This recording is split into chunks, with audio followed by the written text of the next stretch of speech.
जजेस कमेटी को तौहीन अदालत का नोटिस दे सकते हैं लेकिन नहीं देंगे। सुप्रीम कोर्ट में एडिशनल रजिस्ट्रार तौहीन अदालत शो कॉज केस की समाअत मुकम्मल। अदालत ने फैसला महफूज कर लिया। अदालती मुअव्विन एहसन भोन ने समाअत के दौरान कहा कि जनाब ने खुद कई केसेस आईनी बेंच को रेफर किए। 26वीं तरमीम के बाद तमाम केसेस फौरी तौर पर आईनी बेंच को मुंतकिल होने थे। आइन का आर्टिकल 151 का सेक्शन 5 बड़ा वाज़ेह है। एक मुकदमा आपके सामने गलती से लग गया। यहाँ हर कोई अपनी मर्जी की पार्लियामेंट, मर्जी के जजेस चाहता है।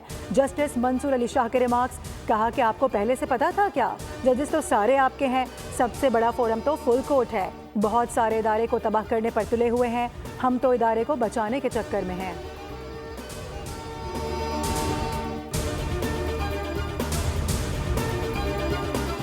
सिंध हाई कोर्ट के एडिशनल जजेस की तैनाती। सुप्रीम कोर्ट में चीफ जस्टिस याह्या आफरीदी की ज़ेर सदारत कमीशन का इजलास आज दोपहर 2 बजे शुरू होगा।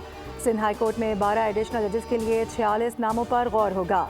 जुडिशल कमीशन को भेजे गए नामों में 6 डिस्ट्रिक्ट एंड सेशन जजेस और 40 वकला के नाम शामिल हैं।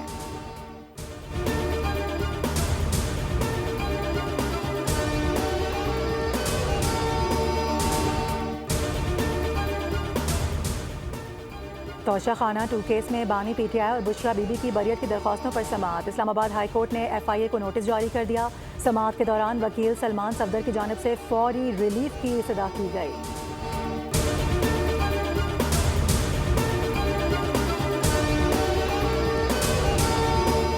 और उड़ान पाकिस्तान को मीडिया और तमाम स्टेक होल्डर्स के ताउन से कामयाब बनाएंगे। वज़ीर आज़म से पाकिस्तान ब्रॉडकास्टर्स एसोसिएशन के वफ़द की इस्लामाबाद में मुलाकात। वज़ीर आज़म ने कहा कि हुकूमत और मीडिया का बाहमी एतमाद का रिश्ता है।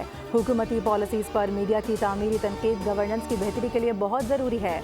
मुल्क में इजहार राय की मुकम्मल आज़ादी है और हुकूमत मीडिया के रियासत का चौथा सुतून होने पर यकीन रखती है।